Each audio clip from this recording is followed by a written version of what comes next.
আসসালামু আলাইকুম। প্রিয় ভাইরা, কেমন আছেন আপনারা? সকলকে ঈদ মুবারক। যদিও ঈদ প্রায় শেষ, যাই হোক আপনারা কেমন আছেন? কেমন কাটলো আপনাদের ঈদ? আশা করি সকলেরই ঈদ ভালো কেটেছে। যাই হোক, আশা করি সকলে ভালো আছেন এবং সুস্থ আছেন। দোয়া করি জানি আপনারা সুস্থ থাকেন এবং আপনাদের সকলের জানি আল্লাহ পাক মনের আশা পূর্ণ করে। যাই হোক, আজকে বিএফএস গ্লোবালের যে সর্বশেষ আপডেটটি আমি জানিয়ে দেব। আর গতকালকে একটা ভিডিওতে বলেছিলাম আসলে আমাদের যে বর্তমান সময়ে খুব ভয়াবহ অবস্থা চলতেছে। আপনারা হয়তো বিশ্বাস করবেন না যে গত 2-3 দিনে বেশ কিছু খবর আমি নিয়েছি। তার মধ্যে উল্লেখযোগ্যগুলো হচ্ছে 2023 এবং 23শে ডিসেম্বর যারা এখন পর্যন্ত জমা দিয়ে পাসপোর্ট রিটার্ন পেয়েছেন এবং স্ক্যান কপি যারা জমা দিয়েছেন, এই জমা দেওয়ার ভিতরেও প্রায় 60-70%, তার চেয়ে বেশিও হতে পারে, লোক ভিসা পাবে না। এখন বলতে পারেন ভাই আপনি কেন কিভাবে বললেন যে ভিসা পাবে না? ভাই, 23-এর অবস্থা তো খুবই ভয়াবহ। আর নেপালের অবস্থা আপনারা সকলেই জানেন যে বর্তমানে গতকালকেও নেপালে যে 3জন উকিল ধরা পড়েছে এবং প্রায় 23 জনের মতো নজরবন্দি আছে। এটা এখন আপনারা অনেকেই এই জিনিসটা অলরেডি জেনে গিয়েছেন।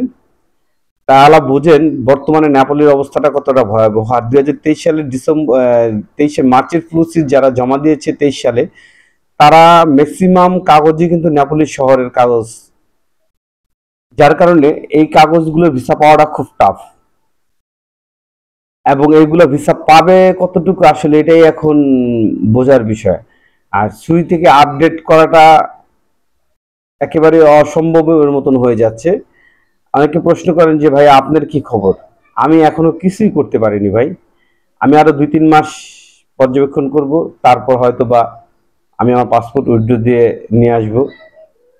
যাই হোক, জানি না যে শেষ পর্যন্ত কি হয়। যদি আল্লাহ পাক রিজিকে লিখে রাখে অবশ্যই যাব ইনশাআল্লাহ। আর যদি রিজিকে না থাকে তাহলে নেক্সট আগামী 2-3 মাসের মধ্যে মালয়েশিয়ার কলিং খুলতেছে, হয়তো ওখানে চলে যাব। যদিও আমি এর আগেও 2বার মালয়েশিয়ায় ঘুরতে গিয়েছিলাম।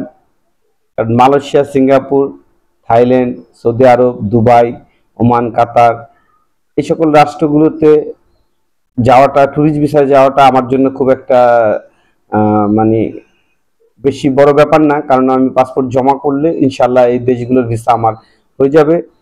কিন্তু এখানে গিয়ে লিগেল হওয়াটাই হলো বড় বিষয়। লিগেল হতে পারবো কিনা জানি না। যদি ইউরোপের ভিসা না পাই তাহলে এশিয়ার যে কোনো দেশে দ্রুত ঢুকে যাব। কারণ এর আগেও পূর্বেও আমি প্রায় 11টি দেশ ভ্রমণ করেছি বিভিন্ন সময় ট্যুরিস্ট ভিসায়। তার মধ্যে 2017 সালে আমি বড় হজ করেছি। প্রায় আমি আমার মায়ের সাথে প্রায় 40 দিন হজ করে এসেছি।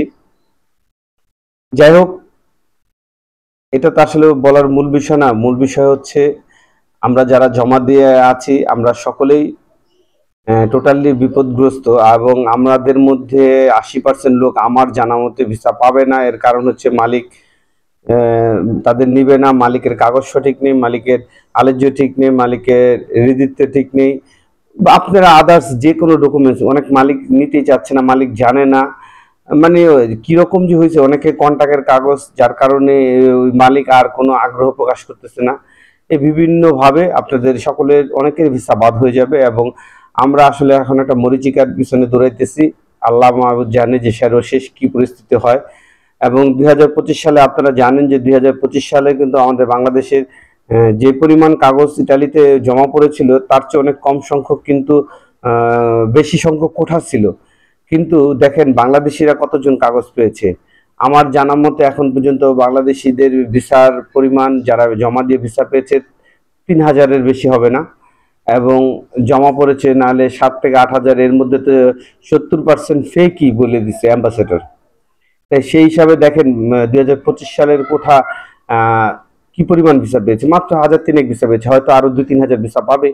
আর নেপালি শহরে তো এখন তো নুলস্তাই ওইভাবে উঠে নেই, 2-একটা নুলস্তার খবর ছাড়া আমি দেখিনি। একটা নেপালি নুলস্তা দেখেছি, সেটাও মানে প্রায় 11 ঘন্টা পর জমা দিয়ে ডোমেস্টিক ভিসার একটা নুরস্তা আমার পরিচিত আমার এলাকায় পেয়েছে। আর আরেকটা নুরস্তা পেয়েছে আমার বড় ভাইয়ের ছেলে। হ্যাঁ, আমার ভাতিজার একটা নুরস্তা পেয়েছে 25 সালে। আমাদের এলাকায় এর চেয়ে বেশি আমি 25 সালের নুরস্তা আমি দেখিনি। আসলে অনেকে আবার বলেন যে ভাই আপনি কাজের চেয়ে কথা বেশি বলেন। আসলে এখানে আর বলার কি আছে? আজকের যে আপডেট, আপডেট আপনাদের কি দেব? আজকের 2025 সালের এবং পাসপোর্ট রিটার্ন যারা পেয়েছিলেন, যাদেরকে আবার ভিসা রেডি হিসেবে ডেকেছে, মাত্র 7 থেকে 8 জনের বেশি হবে না জমা দিতে গেছে। আর ভিতরের আজকে একটি ভিডিও দেখেছেন, সর্বোচ্চ 30 থেকে 35 জনের মতন ভিসা কালেক্ট করেছে। এর মধ্যে ওয়ার্ক ভিসা, ফ্যামিলি ভিসা আছে। হ্যাঁ, 2025 সালের ভিসা এবং ফ্যামিলি ভিসা, এছাড়া এর চেয়ে বেশি কোনো লোক ছিল না। আর ফ্যামিলি ভিসার জমার পরিমাণও কিন্তু অনেক কমে গিয়েছে আগের চাইতে। হয়তোবা ওইভাবে ফ্যামিলি ভিসার জমাটা আসলে আগের মতন নেই আর। আর অনেকেই প্রশ্ন করেন ট্যুরিস্ট ভিসার ব্যাপারটা। আসলে ট্যুরিস্ট ভিসাটা এরকম একটা জিনিস, ভাই আমি 11টা দেশ ভ্রমণ করেছি। এর মধ্যে আমি আমেরিকা এম্বাসিতে ফেস করেছি, আমি সুইডেন এম্বাসি ফেস করেছি, আমি ইটালি এম্বাসি পরপর 2বার ট্যুরিস্ট ভিসার জন্য ফেস করেছি লিগেল কাগজ দিয়ে ভাই। আসলে যারা ট্যুরিস্ট ভিসায় যেতে চান তাদেরকে সর্বপ্রথম বিভিন্ন দেশ ভিজিট করার পরও আপনাদের অ্যাকাউন্টে ব্যাংক ব্যালেন্স মিনিমাম 40 লাখ টাকার উপরে যদি থাকে, তাহলে হয়তো বা আপনারা ভিসা পাওয়ার জন্য 70% আগিয়ে থাকবেন। আর অথচ যারা ট্যুরিস্ট ভিসা আপনারা জমা দেন কন্ট্যাক্ট করে, সকল ডকুমেন্টস ভুয়া। এই ভুয়া ডকুমেন্টস দেওয়ার পরও তারা কিভাবে ভিসা আশা করে, এটা আমার মাথায় ধরে না। কারণ আমি লিগেল ডকুমেন্টস দিয়ে আমি ট্রাই করেছি। যাই হোক, আমার কাছে অত পরিমাণ টাকা না থাকার কারণে আমি ইউরোপের জন্য আর বেশি ট্রাই করিনি। কারণ একবার ট্রাই করলে সবকিছু মিলে প্রায় 25-30 হাজার টাকা লস হয়। তা আপনি 4বার ট্রাই করলে 1 লাখ টাকা লস। তাই এইভাবে তো মনে করেন ট্রাই করলেই হবে না ভাই। আমার ওর কাছে ওই পরিমাণ টাকা নাই যে আমি আর ওই পরিমাণ টাকা থাকলে আমি বিদেশ যাওয়ার চিন্তাও করতাম না। যাই হোক ভাই, আজকে আসলে এই ছাড়া তেমন কোনো আপডেটও নেই। এবং আপনারা হয়তো অবগত আছেন যে বর্তমানে কিন্তু অ্যাপয়েন্টমেন্ট ডেট ওইভাবে কিন্তু পাচ্ছে না ওয়ার্ক ভিসা আলারা, একেবারেই পাচ্ছে না বলতে গেলে। এখন কবে নাগাদ আবার অ্যাপয়েন্টমেন্ট ডেট দেওয়া শুরু হবে তাও জানি না। আর আরেকটি বিষয়, আপনারা যারা ইউরোপের জন্য ট্রাই করতেছেন, যদি আপনারা হতাশ হয়ে যান, সামনে আগামী 2-3 মাসের মধ্যে মালয়েশিয়ার কলিং খুলবে। আপনারা চাইলে ওইখানে আগের থেকে যোগাযোগ করে আপনারা ভাই চলে যান। কারণ এই দেশের আশা বসে বসে যারা ঋণগ্রস্ত, ঋণ নিয়ে বসে আছেন, তাদের সকলের অবস্থা খারাপ। যেমন আমার ব্যক্তিগত অবস্থাই খারাপ, আমার ব্যাংকের ঋণ আছে ভাই। এখন আসলে আপনাদের সকলের যে অবস্থা, আমারও একই অবস্থা। যাই হোক, আসলে কি বলবো আর কি আপডেট দেবো নিজেই খুঁজে পাচ্ছি না। আপনারা সকলে ভালো থাকবেন এবং সুস্থ থাকবেন, এই দোয়াই করি। আসসালামু আলাইকুম।